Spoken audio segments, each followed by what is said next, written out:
Hey, welcome back to the most innovative shipping container channel on YouTube. And the other day I did a video on a very basic solar system for a container, and we've got that pretty much installed. So I want to show that to you guys. It's going to be a couple lithium batteries and one solar panel. And basically you can charge some tools, phones, run basic equipment, and lights and things like that. So let's flip around and take a look at this. So ignore the dirty floor in this container. We need to sweep it out. But this is a 20-foot one trip or new container. And so we've run a basic solar system in here. This is a 24 volt charge controller and inverter. So 24 volt panel, 24 volt batteries, and you have 120 coming out. We ran the 120 into a junction box. And then we profiled this conduit a little bit so it stays close to the walls. And then we bonded these to the walls. We do not like drilling or welding on the container if we can avoid it. So we've got a couple outlets down each side. We've got a light switch. We've got a 48-inch LED. So here's the light switch. So it's about 750 watts of total power in the batteries. It's a 1500 watt inverter. So you could run a microwave and bigger ticket items for short intervals. It'll run this 48-inch LED pretty much forever. It'll charge a ton of batteries, phones, things like that. So I envision this for someone who wants storage with maybe that they want to access in the evening, or this is in a remote area where they need a little bit of power for whatever, hunting or running their business, going to get their product, working in here a little bit, but don't need a full-fledged solar system. So this is a pretty affordable option. And so I'll show you guys how we're going to do the solar panel, and we will wrap this up. So let's go take a look at that. So this is about the cleanest way to get your solar panel wires out of the container. Really no way to not drill a hole when doing that.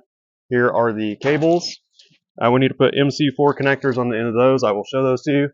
The only other way without drilling a hole is going through one of these vents, but you're still going to have to waller that out. So let's go take a look at how we do the brackets and panel. So we got a 120 watt panel. It'll charge 750 watts of batteries. Those two little lithium 12 volt batteries I've got, it'll charge those up in 7 or 8 hours or so to a full charge if you used all of it, all the battery power in one night. So this is a bracket you can use to mount solar panels. Those are your typical brackets there. I don't like those. These are okay. You put 2 screws through them and then into the side of the panel.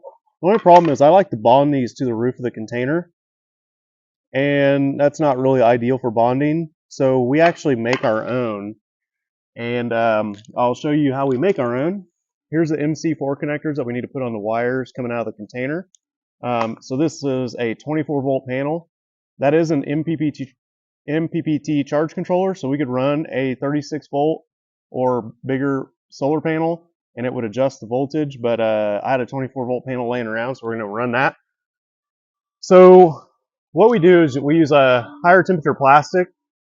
We actually print our own solar panel brackets, and we put a texture on the bottom of the bracket so that bonds really well with the container, and we kind of design these close to the shape of those other ones I showed you. And so these work really well to bond, and they're kind of heavier duty anyway. So we'll just print these out for this build, and we'll bond those to the roof of the container. So you just scratch the paint up a little bit and you're good to go. And so they'll look a lot like this, except with a solid textured base to them, and it screws into the side of the panel. So that's kind of the whole setup for that container. If you got questions or anything, let me know. And as always, thanks for watching, and like and share.